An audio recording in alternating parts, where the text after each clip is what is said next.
Innal hamdalillah nahmaduhu wa nasta'inuhu wa nastaghfiruh wa na'udzu billahi min syururi anfusina wa sayyiati a'malina. Man yahdihillahu fala mudhillalah wa man yudlil fala hadiyalah. Asyhadu an la ilaha illallah wahdahu la syarika lahu wa asyhadu anna Muhammadan abduhu wa rasuluh. Ya ayyuhalladzina amanu taqullaha haqqa tuqatih wa la tamutunna illa wa antum muslimun. Fa inna asdaqal hadithi kitabullah wa khairal hadyi hadyi Muhammad sallallahu alaihi wasallam wa syarrul umuri muhdatsatuha wa kullu muhdatsatin bid'ah wa kullu bid'atin dhalalah wa kullu dhalalatin finnar. Bapak Ibu yang dirahmati oleh Allah Subhanahu wa taala, kita masuk pada pembahasan hadis yang ke-11 dalam kitab saya. Judulnya adalah Al-Wara' wa Tarku Syubhat. Wara' dan meninggalkan syubhat. Hadisnya dari Abi Muhammad Al-Hasan ibn Ali sibti Rasulullah sallallahu alaihi wasallam, cucunya Rasulullah sallallahu alaihi wasallam. Wa raihanatihi, dan orang yang sangat dicintai gitu ya oleh Rasulullah sallallahu alaihi wasallam. Beliau berkata, hafidtu min Rasulillah sallallahu alaihi wasallam. Aku hafal dari Rasulullah. Jadi ini cucu, tetapi tidak menyebut kakek kepada Nabi. Aku hafal dari kakekku, enggak. Hatta istri-istri beliau itu menyebutnya Rasulullah saja. Tidak oh suamiku gitu kan ya. Kalau sinetron itu kan gitu ya dulu. Telenovela, istriku dan suamiku. Nah kalau Rasulullah itu, oh ini ya, ketinggalan ini. Putranya gitu ya.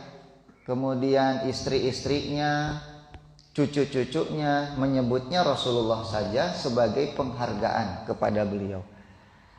Karena beliau adalah utusan Allah Subhanahu wa taala. Nah, Al-Hasan ini putranya Ali yang paling besar ya. Beliau mengatakan, aku telah menghafal dari Rasulullah sallallahu alaihi wasallam, di mana beliau berkata, da'ma yuribuka, tinggalkanlah segala sesuatu yang membuat kamu ragu, gitu ya.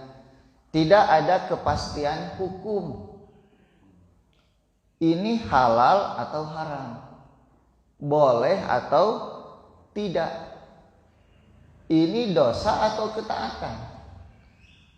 Nah kadang-kadang manusia berada di antara keraguan seperti ini karena ilmu yang kurang. Gitu.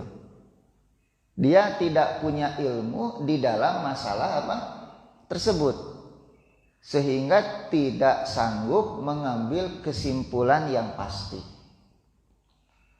Atau terkadang juga dia ahli ilmu. Dia ahli ilmu. Hanya di dalam permasalahan itu dia belum sanggup memutuskan apakah ini halal atau haram. Karena ahli ilmu pun kan bertingkat-tingkat, tidak satu level. Ada sebagian ahli ilmu yang di dalam satu masalah dia mengatakan ana tawakuftu, aku tawakuf di dalam permasalahan tersebut, gitu ya. Karena bisa jadi bagi dia dalilnya itu belum jelas gitu. Nah, dalam kondisi-kondisi seperti itu, maka kita diperintahkan untuk terlebih dahulu tidak mengambil kesimpulan, tapi tinggalkan saja dulu karena itu lebih selamat. Da' ma yuribuka maksudnya adalah tinggalkanlah apa yang ragu dalam berbagai macam. Walaupun Imam Nawawi di sini hanya memberikan contoh dalam makanan saja.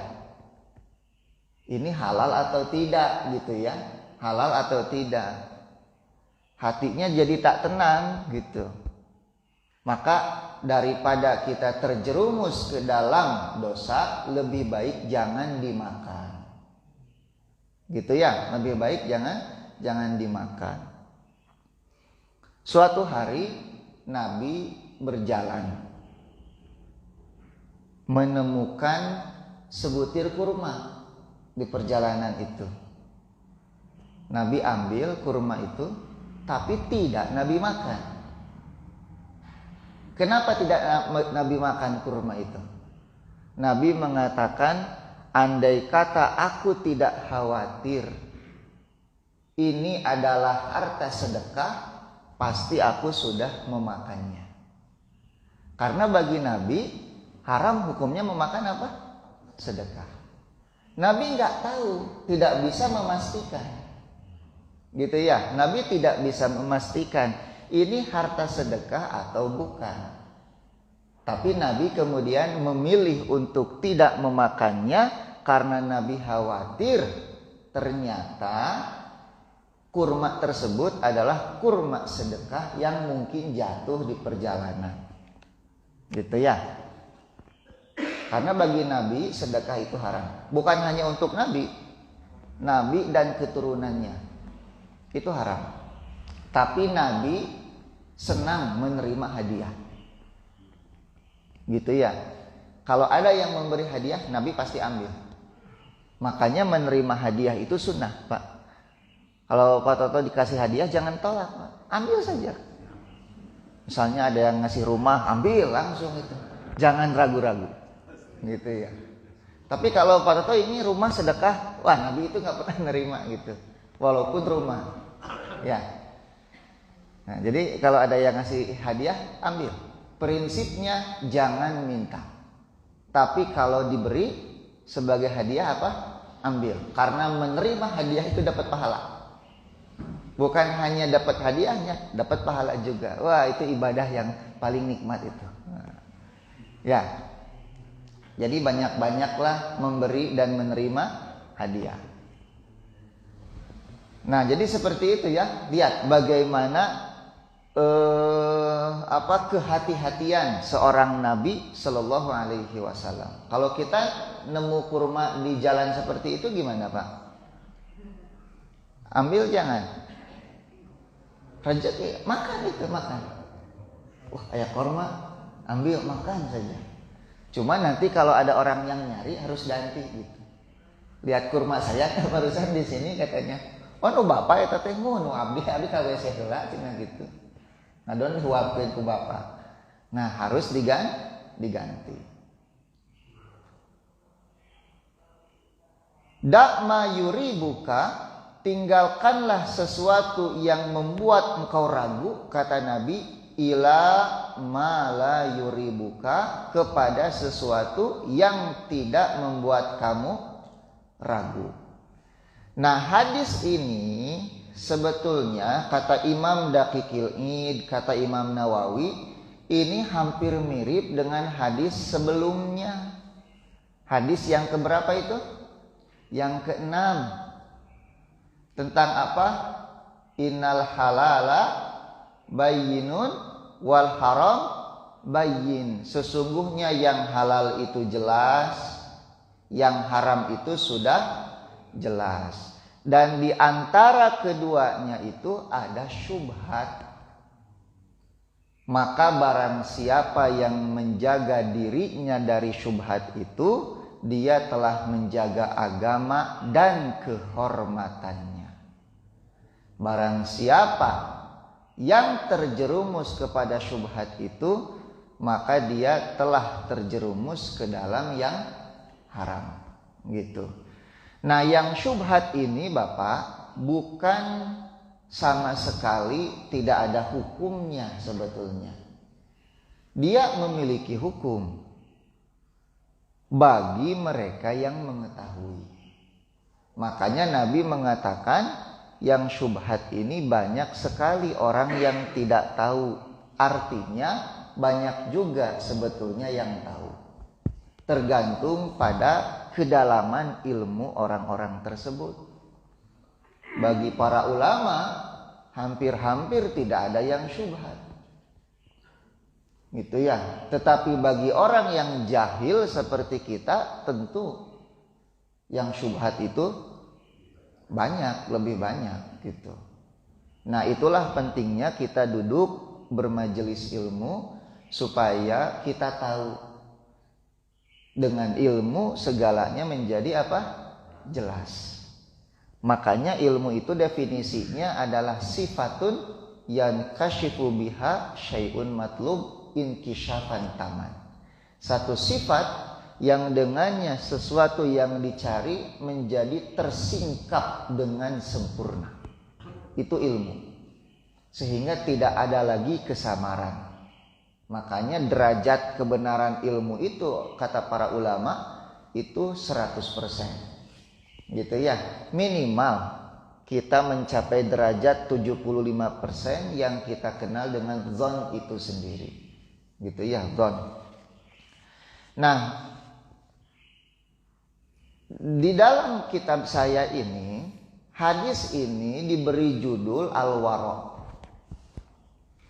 Gitu ya, Al-Wara'. Apa yang dimaksud dengan Al-Wara' itu? Kita mengenal ada zuhud, ada apa? Wara'. Al-Wara' itu lebih luas cakupannya dari zuhud. Kalau zuhud itu kan meninggalkan sesuatu yang tidak bermanfaat untuk apa? Akhirat. Itu menurut sebagian ulama. Tetapi kebanyakan ulama itu zuhud itu seringkali dikaitkan dengan urusan-urusan harta. Mayoritas ulama berpandangan seperti itu. Gitu ya, walaupun ulama-ulama belakangan mendefinisikan dengan cara yang tadi. Meninggalkan segala sesuatu yang tidak bermanfaat untuk akhirat. Nah, dari definisi ulama terakhir ini, sebetulnya zuhud dengan waro itu menjadi sama saja. Kalau kita melihat definisinya itu. Tapi ulama-ulama terdahulu itu lebih mengaitkan zuhud itu dengan urusan apa? Harta. Intinya apa? Bahwa orang yang zuhud itu orang yang tidak dikendalikan oleh hartanya. Itu orang zuhud. Meskipun dia kaya. Makanya Ali bin Abi Thalib mengatakan zuhud itu engkau menjadikan harta pada genggamanmu, bukan di dalam apa? Hatimu. Itu kata Ali. Jadi orang zuhud itu adalah orang yang sanggup mengendalikan hartanya, bukan dikendalikan oleh harta. Itu orang zuhud. Contohnya siapa? Utsman bin Affan misalnya, atau Abdurrahman bin Auf. Sebanyak apapun harta mereka, harta itu hanya digunakan untuk kebutuhan hidupnya. Selebihnya untuk apa? Untuk akhiratnya. Itu sahabat. Jadi sahabat itu, Pak, tidak menggunakan harta untuk keinginan, enggak. Bedakan dengan kita. Kita itu selain kebutuhan, keinginan pun dipenuhi. Padahal kebutuhan manusia itu kan hanya sedikit. Ya, cok bapak makan sehari berapa? Pakaian kan gak usah, misalnya yang harganya 300 juta atau 10 juta. Harga yang 20.000 saja kaos Bandung itu kan cukup menutup aurat sebetulnya ya. Saya kalau beli kaos ya kaos Bandung murah 20 ribuan. Gitu. Tapi segala ayat tulisan Cihamplas sebelah gitu. Itu bisa menjadi peta jalan gitu. Gitu ya, Cihamplas kemana, alun-alun kemana, itu ada di kaos Bandung itu. Kalau Bapak tersesat tinggal beli kaos Bandung aja. Itu cukup sebetulnya, Pak. Cukup. Tempat tidur ya walaupun tempat tidurnya besar, tapi Bapak kalau tidur ya sebetulnya hanya di satu bagian sisi tempat itu saja. Sugan gugulitikan kali itu ke Bapak. Kan tidak ya. Jadi sebetulnya kebutuhan manusia itu sedikit. Nah, mereka sering merasa kurang karena kurang bersyukur. Dan mereka itu selalu ingin memenuhi segala apa yang diinginkan. Tuh, sahabat itu nggak seperti itu. Sebanyak apapun harta yang dimiliki, mereka cukup memenuhi kebutuhan hidup, selebihnya untuk jihad dan dakwah di jalan Allah. Eta zuhud namina. Gitu ya. Jadi zuhud itu tidak identik dengan miskin. Nah, lalu warok itu apa? Warok itu kata para ulama artinya adalah at-taqwa. Secara bahasa ya. Artinya adalah at-taqwa wa taharruj wa al-kaffu anil maharim. Itu secara bahasa. Warok itu adalah takwa dan al-kaffu anil maharim. Menahan diri untuk tidak melakukan sesuatu yang diharamkan. Itu al-wara. Gitu. Secara istilah wara itu apa? Ijtinabus syubhat. Meninggalkan segala sesuatu yang syubhat, khaufan minal wuqu fil muharramat. Karena khawatir terjerumus ke dalam apa? Sesuatu yang diharamkan. Gitu. Ada juga yang mengartikan waro itu adalah al-kafu anil mubah wal halal. Menahan diri dari segala sesuatu yang mubah dan halal, khawatir terjerumus kepada sesuatu yang diharamkan. Itu juga waro. Gitu ya. Itu juga waro. Nah, kalau Imam Al-Qarafi mengatakan bahwa waro itu adalah tarku mala ba'sa bihi, kata beliau, meninggalkan sesuatu yang la ba'sa bihi. La ba'sa bihi itu adalah mubah, gitu ya. Meninggalkan sesuatu yang mubah, hadzaron mimma bihil ba'su, khawatir terjerumus kepada sesuatu yang diharamkan. Itu Imam Al-Qarafi. Gitu. Jadi sebetulnya antara zuhud dengan waro itu hampir mirip. Gitu ya. Zuhud itu kan tadi kata para ulama kontemporer apa? Meninggalkan segala sesuatu yang tidak bermanfaat untuk akhirat. Yang tidak bermanfaat itu apa saja? Yang pertama haram, jelas tidak bermanfaat.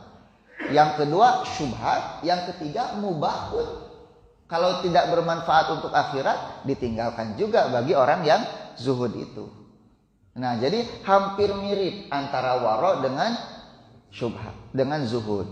Cuma memang ada tadi sebagian ulama yang membatasi waro itu dengan apa? Dengan sesuatu yang haram saja. Meninggalkan sesuatu yang syubhat, khawatir terjerumus kepada yang haram.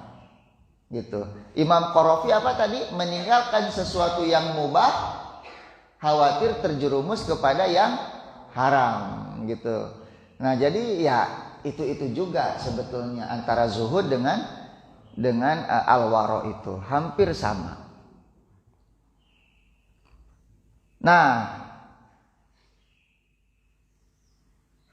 Di sini dikatakan al-wara al-ijtinabu anisyubhat, gitu ya.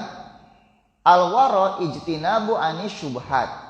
Wara itu adalah meninggalkan sesuatu yang syubhat, sawaun kana tahsilan au ghairu tahsilin.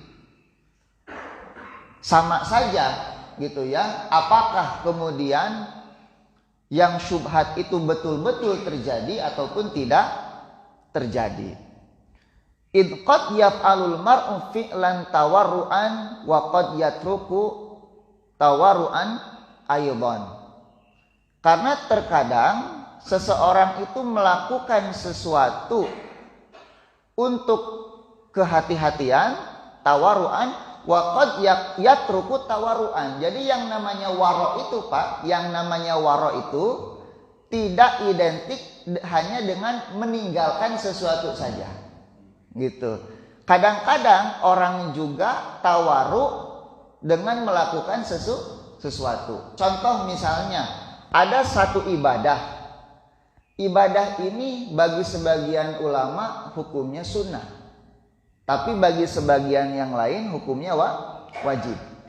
Maka ada orang yang melakukan ibadah tersebut khawatir kalau ditinggalkan ternyata itu sesuatu yang wajib. Maka itu hukumnya namanya apa?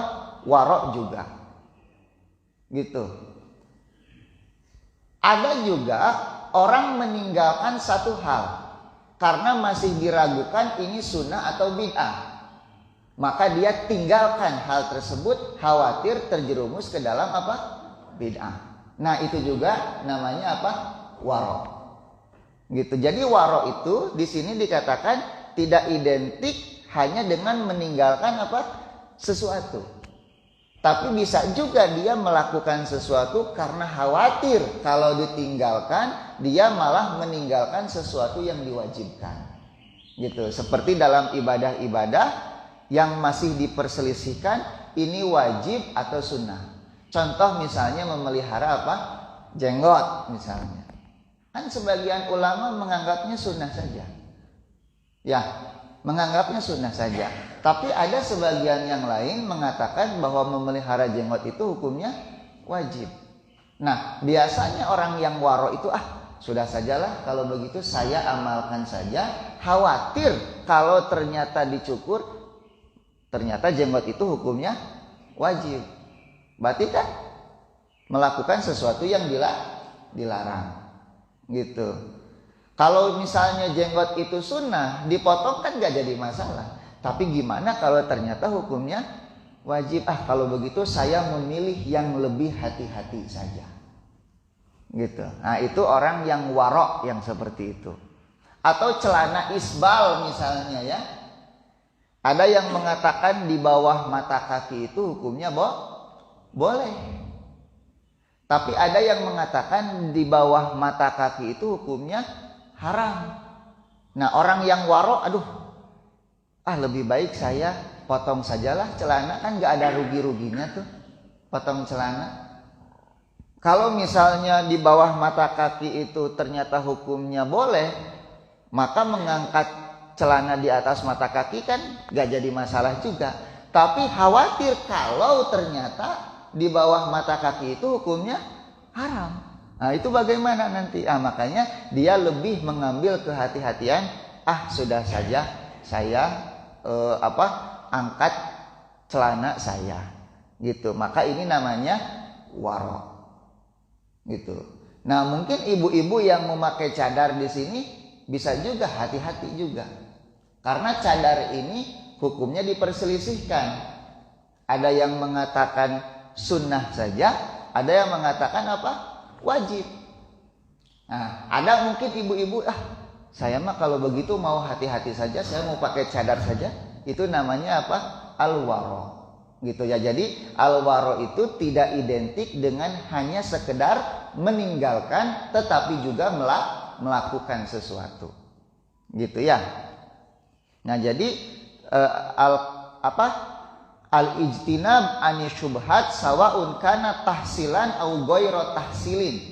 Maksudnya meninggalkan sesuatu yang syubhat, baik dalam menjauhi sesuatu yang syubhat, baik dalam konteks melakukan sesuatu atau meninggalkan sesuatu, gitu. Dalam konteks melakukan sesuatu atau meninggalkan sesuatu, itu namanya al-wara'.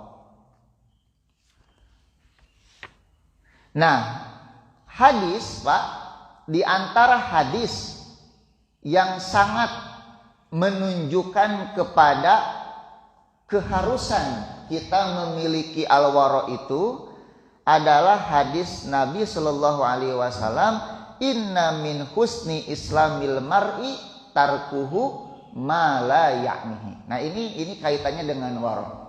Di antara ciri baiknya agama seseorang itu adalah meninggalkan sesuatu yang tidak bermanfaat bagi dirinya. Nah, jadi wara', zuhud itu adalah ciri baiknya keislaman seseorang. Nah, kalau kita masih bermudah-mudahan di dalam urusan agama ini, berarti Islam kita belum baik. Gitu. Berarti Islam kita belum baik kalau masih menganggap enteng segala sesuatu. Ya. Makanan segala dituang gitu. Nu penting enaknya saja. Tidak peduli ini teh halal, haram atau syubhat. Penasaran lihat orang ngumpul banyak nih. Pas ditinggali mie-nya mie setan misalnya, kan gitu. Ternyata itu ya, itu kasusnya di situ ya. Yang mie baru yang sekarang banyak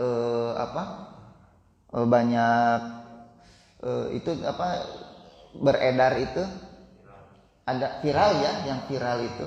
Saya menemukan tempat ini dulu cuma satu, sekarang di beberapa tempat. Dan setiap tempatnya penuh terus. Saya tanya, ini teh apa sih?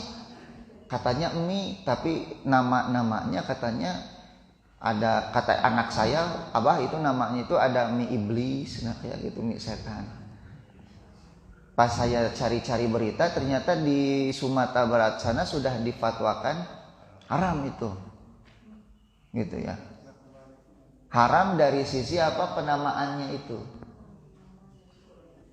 Secara zatnya mungkin bisa halal, tetapi karena ada unsur-unsur seperti itu diharamkan oleh para ulama, karena Nabi melarang kita mencela makanan seperti itu. Ini mie setan, mie iblis ini apakah setan dan iblis itu makan mie tersebut atau gimana, saya nggak tahu. Sehingga mie itu menjadi makanannya setan dan iblis gitu. Kalau memang pengertiannya seperti itu, berarti orang-orang yang makan itu gimana statusnya itu? Apakah ketika makan apakah dia manusia yang sedang memakan makanan setan dan iblis gitu, atau si manusianya itu sudah menjadi setan berbentuk manusia sehingga dikasih makan mie tersebut gitu. Nah, bagi muslim yang baik itu nggak layak seperti itu, Pak. Kan iblis dan setan itu musuh. Ya, inna syaitana kana aduwan, kata Nabi. Kata Allah, ya sesungguhnya setan itu adalah musuh. Fattakhiluhu aduwa, maka jadikanlah dia sebagai musuh gitu. Jangan dijadikan sebagai teman, apalagi dibangga-banggakan. Sehingga makanan pun dinamai dengan nama mereka, setan dan iblis misalnya. Ada apa lagi itu namanya itu selain setan dan iblis? Jin ada nggak jin? Pokoknya yang jelek-jelek namanya itu. Dan orang itu viral gitu ya, padahal kita masak Indomie sendiri di rumah pun bisa gitu. Nah ini, Pak, di antara ciri baiknya seseorang itu meninggalkan hal-hal yang tidak bermanfaat. Kalau kita masih terbujuk dengan hal-hal seperti itu, sampai harus ngantri itu berjam-jam, Pak. Untuk apa kita belajar itu? Saya kalau mau beli makanan ternyata ngantri sampai berjam-jam, terjadi, Pak. Kenapa? Sayang waktu. Masa buat makanan saja harus ngantri berjam-jam seperti itu? Coba kalau baca Quran, baca buku, duduk di kajian, kan jadi ilmu. Orang sampai rela ngantri sate jebret, Pak.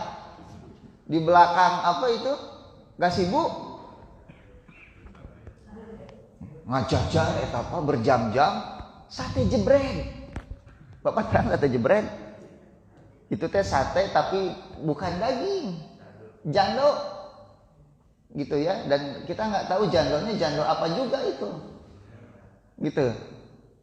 Ini jando, Pak, hati-hati ya. Jangan kemana-mana ini. Pakai O, bukan pakai A. Kita masuk ke O dan A. Ronda pakai A. Jadi randa kita mah. Jando jadi janda. Ini jando, ingat ini. Itu ya. Apa jadi jondo? Jando gitu ya. Jando ini.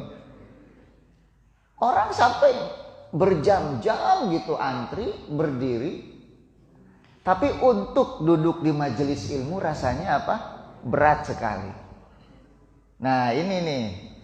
Ini waroknya di mana ini? Meninggalkan sesuatu yang tidak bermanfaat. Gitu ya.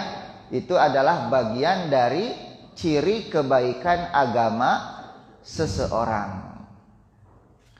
Nah, meninggalkan yang tidak bermanfaat ini mencakup apa saja. Baik itu ucapan, gitu ya, penglihatan, pendengaran, atau perbuatan-perbuatan yang lain. Datang ke tempat-tempat yang tidak bermanfaat misalnya, itu bagian dari warok. Maka orang Sunda selalu mengatakan tong ngucap apa? Tong ninggali lamun lain tinggalieunan, kan gitu. Tong ngadenge lamun lain dengekeun nana. Jangan melihat sesuatu yang memang tidak layak dilihat, jangan mendengar sesuatu yang tidak layak didengar. Jangan mengucapkan sesuatu yang tidak pantas diucapkan. Nah, itu semua warok yang seperti itu. Ya, itu namanya apa? Al-warok. Bahkan di sini dikatakan wasairul harokat az-zahirah wal batinah. Kata para ulama, bahkan sampai urusan-urusan yang sifatnya batin. Bagaimana kita menjaga batin kita, itu bagian dari warok. Maka kata para ulama, hadis ini adalah satu kalimat yang pendek tetapi memiliki makna yang luas di dalam urusan al-waro itu. Min husni islamil mar'i tarkuhu mala yaknihi. Gitu ya. Di antara ciri baiknya seseorang adalah meninggalkan sesuatu yang tidak bermanfaat bagi dirinya.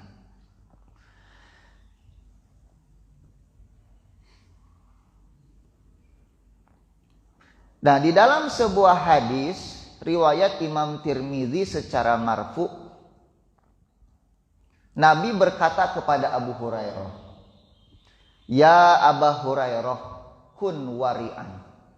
Wahai Abu Hurairah, jadilah engkau orang yang warok. Takun a'badan nas, maka engkau akan menjadi sebaik-baik hamba Allah Subhanahu wa ta'ala. Nah, jadi kalau kita ingin menjadi hamba Allah terbaik, ternyata kuncinya ada di sana. Di dalam apa? Al-warok tersebut.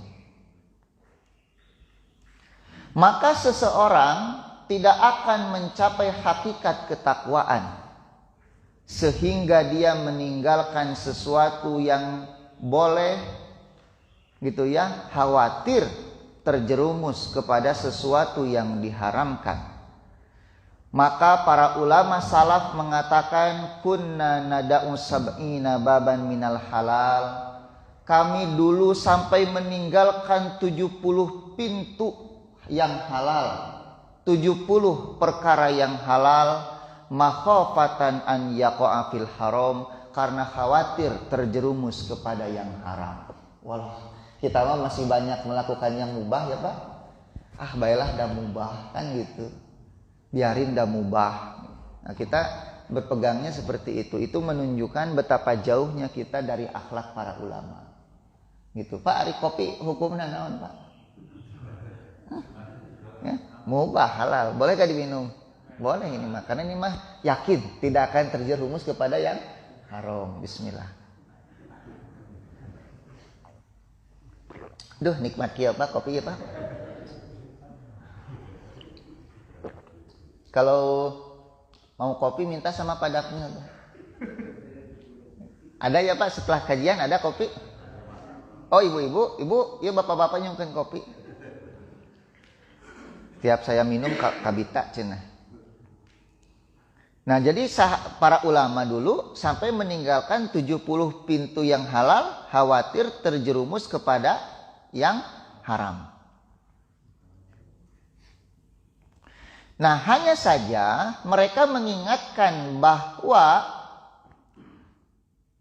al-wara itu berkaitan erat dengan ilmu.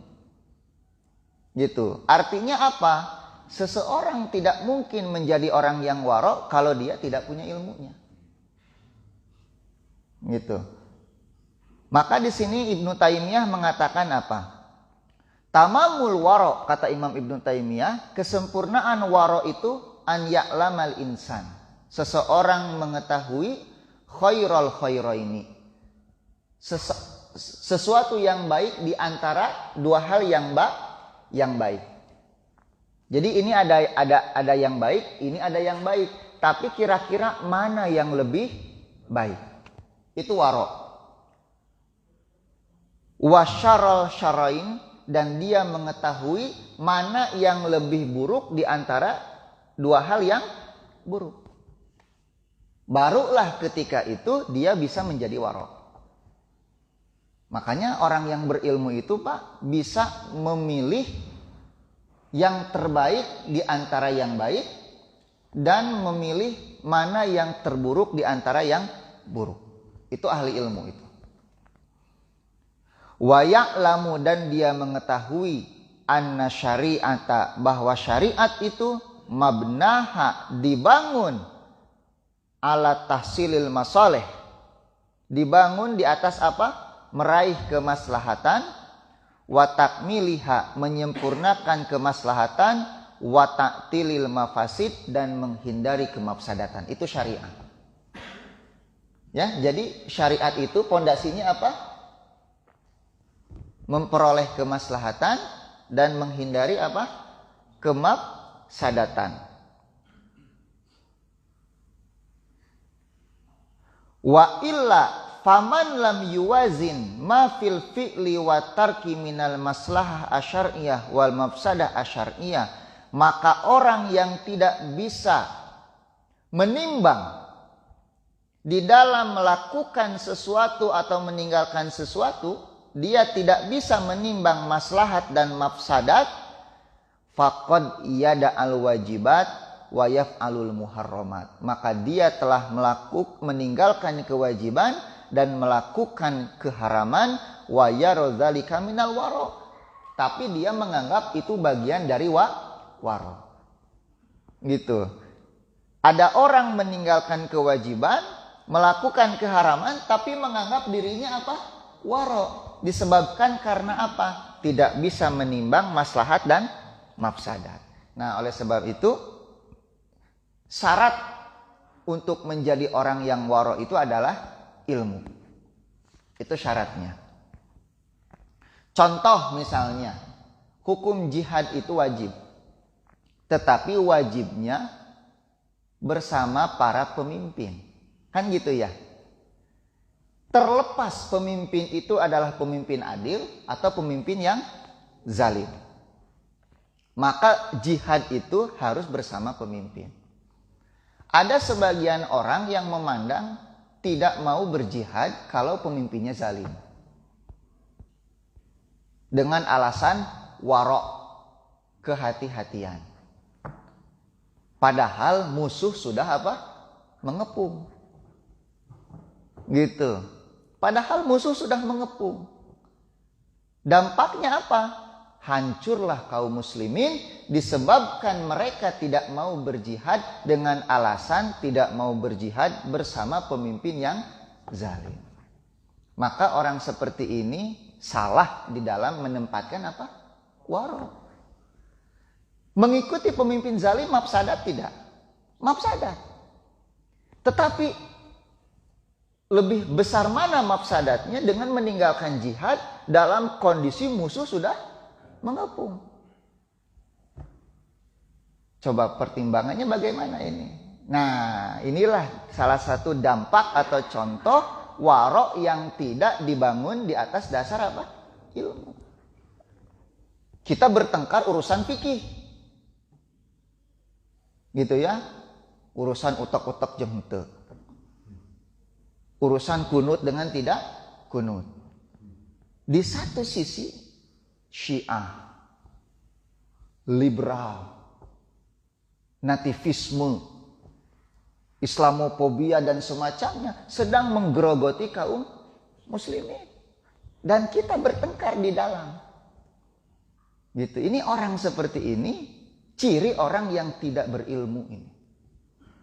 Karena orang yang berilmu itu dia akan tahu mengedepankan mana yang maslahat, mana yang mafsadat. Mana yang lebih maslahat, mana yang lebih mafsadat, dia akan tahu menimbang. Gitu. Makanya saya kemarin memulai kajian fikih di Jejak Sahabat, saya awali dulu dengan mukadimahnya. Supaya nanti ketika mereka belajar fikih dan ternyata apa yang mereka pelajari beda dengan orang lain, tidak mudah memvonis bid'ah dalam urusan-urusan apa?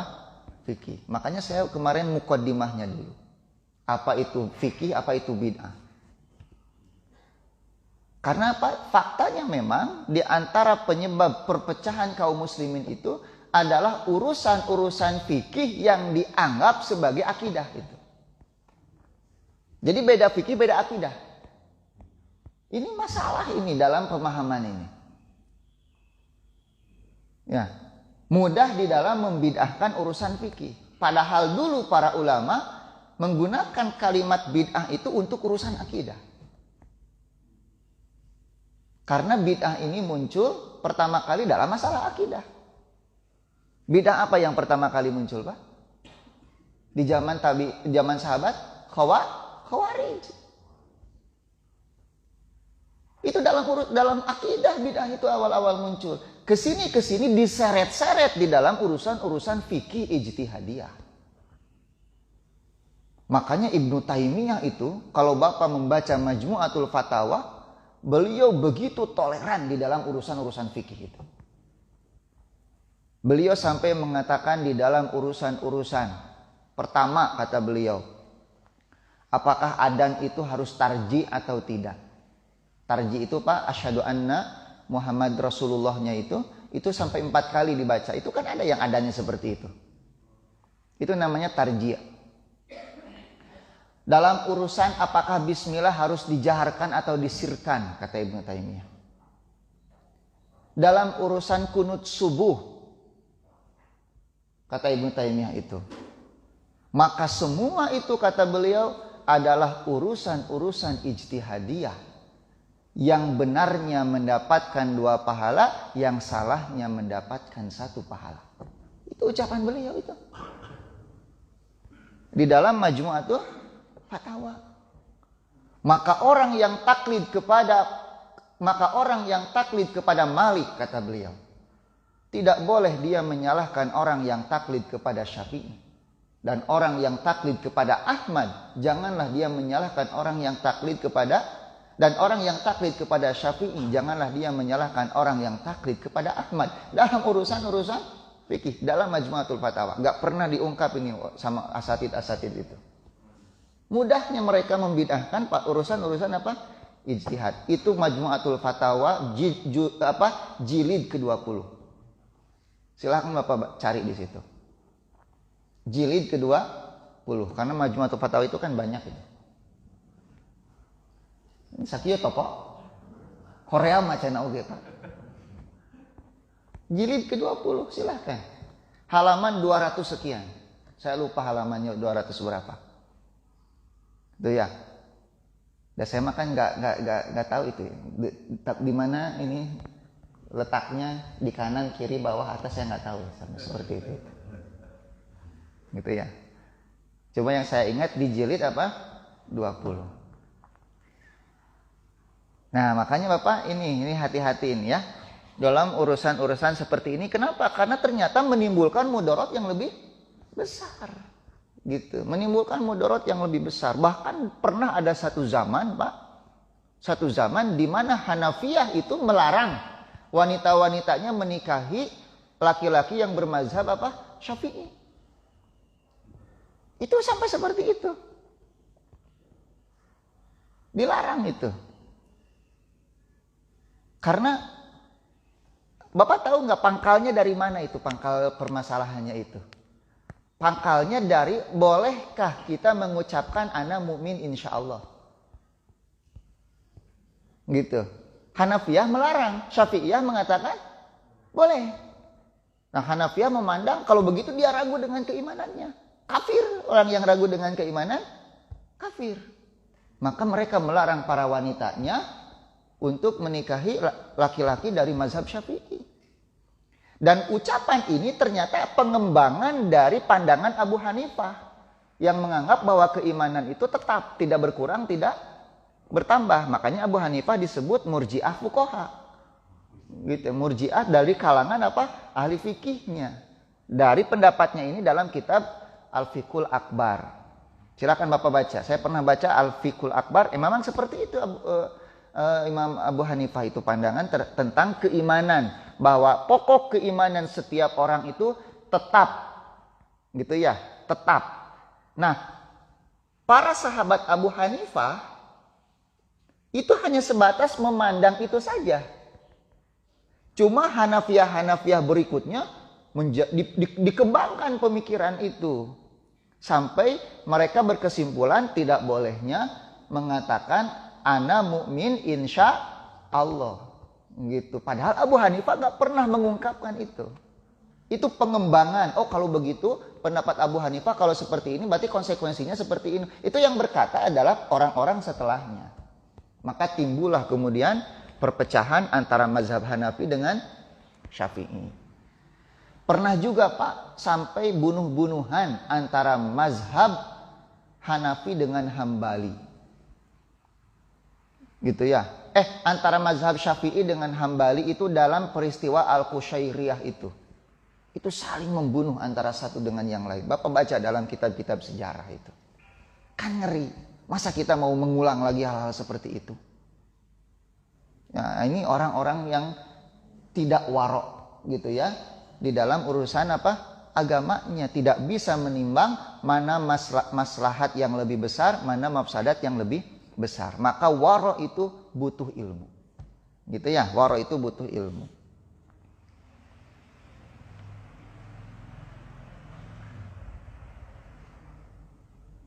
Nah, kemudian kaidah yang berikutnya, Pak. Kaidah yang diberikan oleh Ibnu Taimiyah di dalam masalah waro ini apa? Bahwa di dalam urusan yang wajib dan mustahab tidak ada waro, tidak ada zuhud. Kalau kita sudah tahu ini wajib atau ini mustahab, lakukan. Tidak ada lagi waro dan zuhud. Nah, waro dan zuhud itu hanya berlaku di dalam urusan muharramat dan makruhat. Gitu, ya. Ini makruh. Cek bapak teh, baeda makruh. Kan gitu ya, ngarokok bapak teh kan gitu. Kan banyak seperti itu. Padahal ulama itu kalau ada sesuatu yang makruh ditinggalkan. Ari bapak kunaon tara tahajud, bae da sunah atuh tahajud, maka kenapa gitu. Tapi dalam urusan makruh dilakukan dengan alasan bae da teu dosa, kan itu makruh. Nah, jadi ada degradasi ilmu di zaman sekarang itu. Salat di masjid berjamaah itu mayoritas ulama mengatakan sunnah. Sunnah muakkadah. Tidak wajib. Tapi Bapak jangan berpikir bahwa mereka kemudian meninggalkan sholat jamaah. Bapak kunaon tara ka masjid berjamaah bae atuh da sunnah. Nah, kan seperti itu. Ya, para ulama itu Pak, kalau mengatakan ini sunnah itu pasti dilakukan itu. Ya, itu para ulama. Nah, makanya kita itu definisi sunnah dan makruh itu jadi berubah. Iya, jadi berubah. Sunnah itu berlomba-lomba ditinggalkan, makruh berlomba-lomba dilakukan.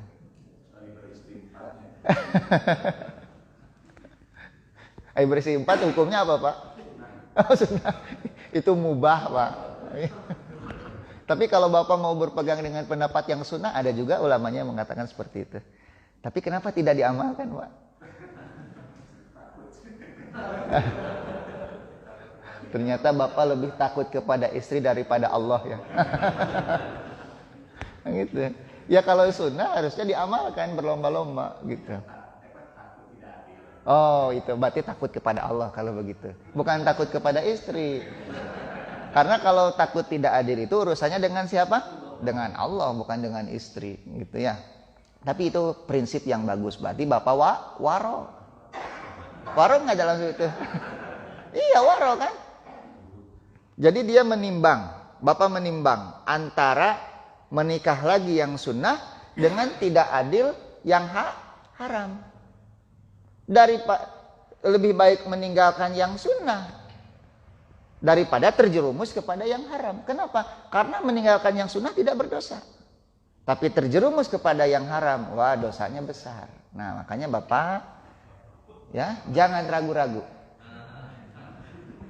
Apanya jangan ragu-ragu? Pak Hendra jangan ragu-ragu Pak Hendra. Gitu. Ada Bu Hendra di sini? Ada ya? Hati-hati Bu. Istri waronya gimana Pak?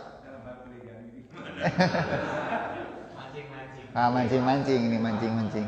Contohnya gimana Pak contohnya? Ini Pak Evan sudah mulai mancing ini. Istri yang waro, misalnya Pak jangan poligami kata istrinya kayak gitu ya. Kasihan saya sama Bapak takut tidak adil. Itu waro juga itu. Iya. Bu, jadi Ibu ketika melarang Bapak poligami itu bukan karena kebencian dengan poligami itu sendiri, tapi khawatir Bapak tidak bisa. Nah, itu Bu. Ya, itu cirinya Ibu sayang sama Bapak gitu. Beki hese cek si Bapak teh gitu. Ngadon diberi bocoran cenah si Ustaz mah. Jadi we hese. Nah, apa yang terakhir para ulama membagi waro itu kepada 3 tingkatan. Yang pertama, waro yang wajib hukumnya, yaitu menghindarkan diri dari hal-hal yang diharamkan, gitu ya. Kemudian yang kedua, berhenti, gitu ya, dari hal-hal yang syubhat.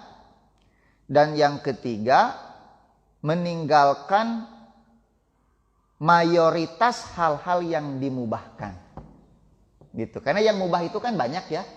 Maka tinggalkanlah sebagian besar yang mubah itu karena khawatir masuk ke dalam kemudorotan. Jadi itu tingkatan waro. Yang pertama meninggalkan yang haram, jelas itu mah. Yang kedua meninggalkan yang syubhat, belum jelas halal dan haramnya. Yang ketiga meninggalkan yang halal. Tapi nggak seluruhnya, sebagian besar yang halal tinggalkan, khawatir kalau terlalu sering melakukan yang mubah terjerumus kepada yang tidak diinginkan. Gitu.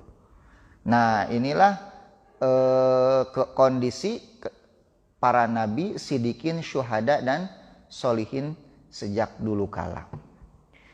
Wallahu a'lam bishawab.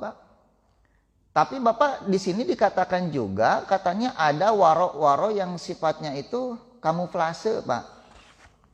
Ada waro yang sifatnya kamuflase. Seperti di dalam sebuah hadis, Pak. Dalam sebuah hadis ada seseorang, bukan hadis ya, ada orang yang datang kepada Imam Ahmad dalam kisah yang saya baca itu. Ada orang yang datang kepada Imam Ahmad, dia mengatakan, aku berzina katanya. Dan wanita yang aku zinai itu hamil. Kemudian melahirkan anak. Imam Ahmad mengatakan, kenapa kamu tidak melakukan al-azl? Al-azl itu apa? Apa namanya itu? Senggama terputus.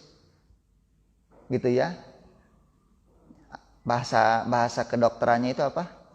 Coitus interruptus. Coitus interruptus. Jadi senggama apa? Terputus. Ketika mau membuahi si perempuan, maka selesai gitu. Kenapa tidak kamu lakukan itu? Kata Imam Ahmad. Dia mengatakan, karena aku mendengar katanya bahwa azal itu makruh. Gimana otaknya ini? Kemudian kata Imam Ahmad, ai ente cager cenah gitu. Gitu ya. Siapa yang memberitahu kamu tentang azal itu makruh, sedangkan kamu melakukan apa? Zina yang diharamkan. Jadi orang ini melakukan waro, tidak mau melakukan yang makruh, tapi terjerumus kepada yang haram. Nah, ini para ulama menamakan seperti ini dengan al-wara'ul kadzib yang seperti ini. Waro yang apa? Yang dusta. Gitu. Al-wara'u al-kadzib. Waro yang dusta. Saya padahal perasaan dicatat sama saya, tapi kok nggak ada ya. Gitu. Nah, wallahu a'lam bishawab. Sampai di situ saja dulu, Pak. Alhamdulillahirabbil alamin. Ada yang ditanyakan, Pak, sebelum kopi saya habis nih? Silahkan, ya Kak. Perbedaan ragu-ragu dan was-was itu di mana? Kalau was-was itu dari setan itu.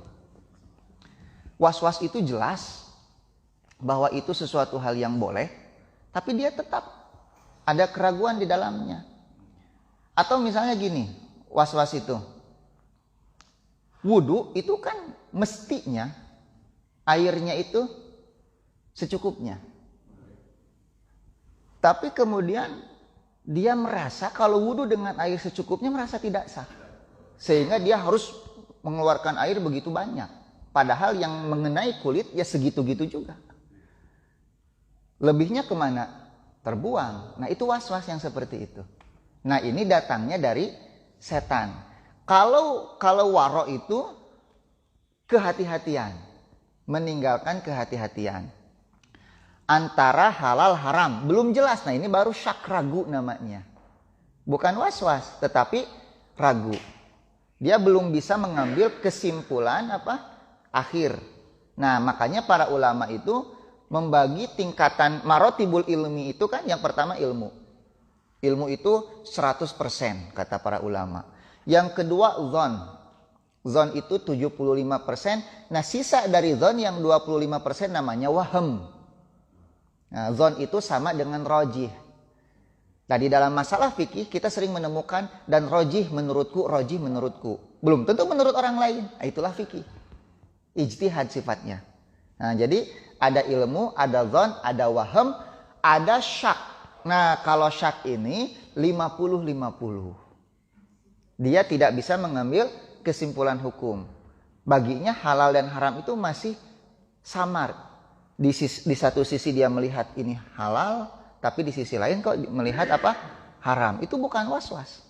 Karena itu masih tetap dalam pertimbangan apa? Ilmu itu. Tapi tidak bisa mengambil kesimpulan. Itu namanya syak yang seperti itu. Nah, nanti yang paling rendah ada namanya jahal. Jahal itu nanti ada dua. Ada jahal basit, jahal murokab. Jahal basit itu kalau ditanya dia mengatakan tidak tahu. Kalau jahal murokab, sok tahu. Jawabannya salah. Jadi jahal murokab itu kalau di Indonesia kan bodoh kuadrat. Murokab itu namanya kuadrat. Gitu. Itu namanya marotibul ilmi, tingkatan makrifat gitu ya. Wallahu a'lam bishawab. Ya, silakan, Pak.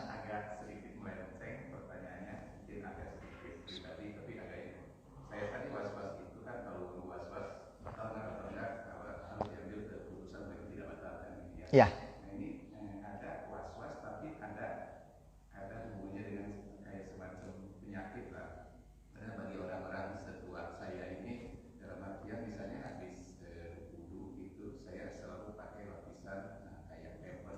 Iya, iya. Nah, untuk menghindari nanti itu gini di dalam hati saya kok kayak Keluar sedikit gitu ya. pada awal-awalnya saya anggap pokoknya gitu. Iya, iya. Dinyatakan enggak, jadi nggak batal gitu kan supaya ini jangan-jangan was-was. Tapi ketika diperiksa itu ada Iya, tulisannya. iya. Dan itu saya bisa 3-4 kali wudhu gara-gara itu. Nah ini saya kata itu was-was atau ilmu atau kenyataan, tapi dilihat ada. Iya. Saya harus mengambil yang mana Ustaz? Selama kita bisa memastikan bahwa itu adalah memang ada real, ya kita berwudu kembali karena batal secara asal. Cuma kan terkadang ada juga itu merupakan penyakit. Seperti salasul baul. Salasul baul itu orang yang si air kencingnya itu menetes terus. Mungkin klepnya sudah longgar ya. Apa namanya, klep lah. Yang prostat kan Iya. suka begitu. Iya. Nah, itu kalau penyakit seperti itu, maka diberi keringanan di dalam syariat. Gitu. Hanya memang dia diperintahkan untuk terus wudu, mengulang wudunya setiap kali mau melaksanakan apa? Sholat. Tidak boleh misalnya satu wudu beberapa kali sholat, gak boleh orang seperti itu.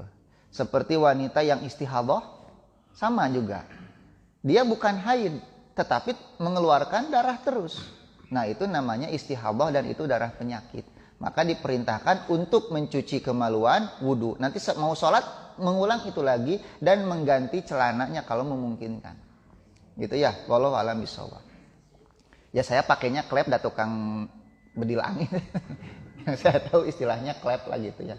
Kalau bedil angin bocor kan klepnya itu. Ini dari siapa Pak? Ibu-ibu? Kita sudah sholat 3 rakaat atau 4 rakaat. Apakah termasuk keraguan dalam hadis ini? Karena di buku Syekh Utsaimin keraguan seperti ini termasuk dalam pengertian hadis. Ini betul termasuk ke dalam keraguan di dalam hadis. Karena menetapkan 3 atau 4 itu kan dengan ilmu juga. Jadi ketika ibu mau menetapkan ini 3, itu kan ada isyarat-isyarat kata para ulama yang coba untuk diingat kembali. Yang sekiranya mengembalikan ingatan kita atau minimal meyakinkan kita bahwa ini baru 3, ini baru 4. Makanya kondisi yang lupa di dalam sholat itu ada 2. Pertama, kondisi orang yang lupa berapa rakaat tapi kemudian dia bisa mengambil keputusan. Ada kondisi orang yang lupa dalam sholat sama sekali tidak bisa mengambil keputusan. Kalau dia bisa mengambil keputusan ini adalah 3 berdasarkan isyarat-isyarat yang dia ingat. Ah ini 3. Tadi tuh gini. Oh ini baru 3. Maka lanjutkan 3. Atau dia sudah yakin ini 4. Maka lanjutkan apa? 4. Tapi ketika dalam kondisi sama sekali tidak bisa mengambil keputusan ini 3 atau 4. Maka Nabi memberikan solusi. Ambil bilangan yang terkecil. Oh ini 3. Kenapa? Karena bilangan yang terkecil itu dianggap lebih meyakinkan daripada bilangan yang besar. Gitu ya. Ketika Bapak misalnya menghadap kiblat dalam satu safar atau di rumah sakit kadang-kadang bingung nyari kiblat ya, Pak. Gitu ya. Kita menghadap ke sana ternyata kiblat di sana. Nah, dalam kondisi seperti itu kan nggak boleh. Ah, saya mau ke sini aja kan nggak boleh seperti itu. Dia harus berijtihad dulu. Kalau misalnya di padang pasir, kata Imam Syafi'i, lihat misalnya rasi bintang. Ya itu kalau bisa, gitu rasi bintang ya. Tapi Imam Syafi'i atau misalnya dia berijtihad lah bagaimana caranya. Minimal bertanya dulu kepada orang. Kalau arah kiblat itu kemana sih? Orang mengatakan ke arah situ. Kalau ternyata salah, tidak jadi masalah. Dia sudah berijtihad. Gak boleh misalnya, kan kita nggak tahu ainama tuwalu fasama wajhullah. Kemanapun kalian menghadap, di sanalah wajah Allah. Sholat saja semaunya, nggak bisa seperti itu. Gitu ya. Jadi tetap dalam menentukan arah kiblat dan kita nggak tahu di mana arahnya, harus ada usaha dulu mencari tanda-tanda yang mengisyaratkan bahwa kiblat ada di arah sana. Kalau ternyata salah, maka dimaafkan. Gitu. Jadi tetap keraguan seperti itu dibangun di atas apa? Ilmu dan ijtihad. Gitu ya. Wallahu a'lam bishawab. Subhanakallahumma wa bihamdika asyhadu alla ilaha illa anta astaghfiruka wa atubu ilaik. Assalamualaikum warahmatullahi wabarakatuh. Oh terakhir Pak. Bukannya sudah ditutup barusan?